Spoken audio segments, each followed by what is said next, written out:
ప్రపంచ ప్రఖ్యాతిగాంచిన పవిత్ర పుణ్యక్షేత్రమైనటువంటి తిరుపతి నగరానికి తిరుమల శ్రీవారి దర్శనార్థం ప్రతినిత్యం కూడా వేలాది మంది భక్తులు వస్తూ పోతూ ఉంటారండి. అదేవిధంగా తిరుపతి నగరం కూడా దినదినాభివృద్ధి చెందుతా ఉంది.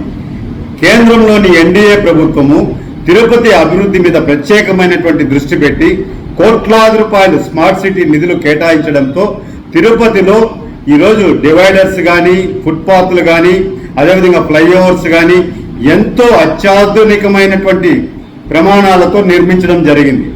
ఈరోజు తిరుపతి నగరంలో యాత్రికుల సౌకర్యార్థం, నగర ప్రజల సౌకర్యార్థం ఏర్పాటు చేసినటువంటి ఫుట్పాత్లు ఆక్రమణలకు గురవుతున్నాయండి. దీనికి ప్రధాన కారణం నగరపాలక సంస్థలో పనిచేస్తున్నటువంటి కొంతమంది అవినీతి అధికారుల నిర్లక్ష్యమే ఈ ఫుట్పాత్ ఆక్రమణలకు ప్రధాన కారణం అండి.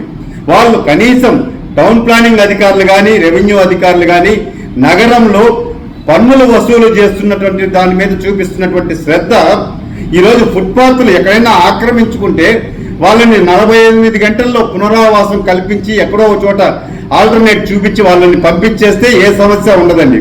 వాళ్ళు బాగా స్థిరపడిపోయి అక్కడ నెలల తరబడి ఉన్న తర్వాత ఉన్న ఫలంగా అక్కడ ఏదో ఒక సమస్య వచ్చినప్పుడు, ప్రమాదాలు జరిగినప్పుడు, పోలీస్ అధికారుల దృష్టికి వెళ్ళినప్పుడు, పోలీస్ ఉన్నతాధికారుల చొరవతో అక్కడికి పోయి వాటిని తొలగించినప్పుడు వాటిని మళ్ళా రాజకీయ రంగు పులివేసి దాని వెనకలంతా కూడా అండి కొంతమంది రాజకీయ నాయకుల ముసుగులో ఎవరైతే ఫుట్పాత్ల మీద వసతి సముదాయాల కాడ టిఫిన్ సెంటర్లు బండ్లు పెట్టుకున్నారో వాళ్ళకి పరోక్షంగా సహకరిస్తూ వాళ్ళ దగ్గర ప్రతిరోజు కూడా ఒక బాడుగ తీసుకుంటున్నారంటే ఎంత దుర్మార్గం అండి. రెక్కాడితే దొక్కాడని పేద బతుకులు వాళ్ళవి. తెల్లారి నుంచి ఎండకి వానికి కష్టపడతా ఉంటారు వాళ్ళు, పాపము టిఫిన్లు అమ్ముకొని. వాళ్ళ దగ్గర కూడా రోజు మామూలు వసూలు చేస్తున్నారంటే అలాంటి నాయకుల్ని ఏమనాలండి?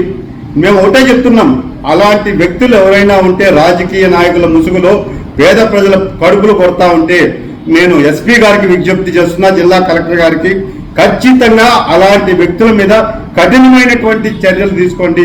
పార్టీలకు అతీతంగా ఎవరో గత ప్రభుత్వంలో చేశారు, మళ్ళా అదే పరంపర మేము కొనసాగిస్తామంటే ప్రజలు ఎవరు కూడా హర్షించారండి. ఇది ప్రభుత్వానికి చెడ్డ పేరు, కూటమి ప్రభుత్వానికి చెడ్డ పేరు వస్తుంది. కాబట్టి ఎక్కడైనా పేదవాళ్ళు ఉంటే వాళ్ళని తొలగించే ముందు అధికారులు కూడా వాళ్ళకి ఏదైనా పునరావాసం ఏర్పాటు చేయాలని చెప్పని నేను విజ్ఞప్తి చేస్తున్నాను. ఎవరి రాజకీయ నాయకులు కూడా వాళ్ళ దగ్గర రోజుమారి వసూళ్లు చేసే సంస్కృతికి స్వస్తి పలకాలి.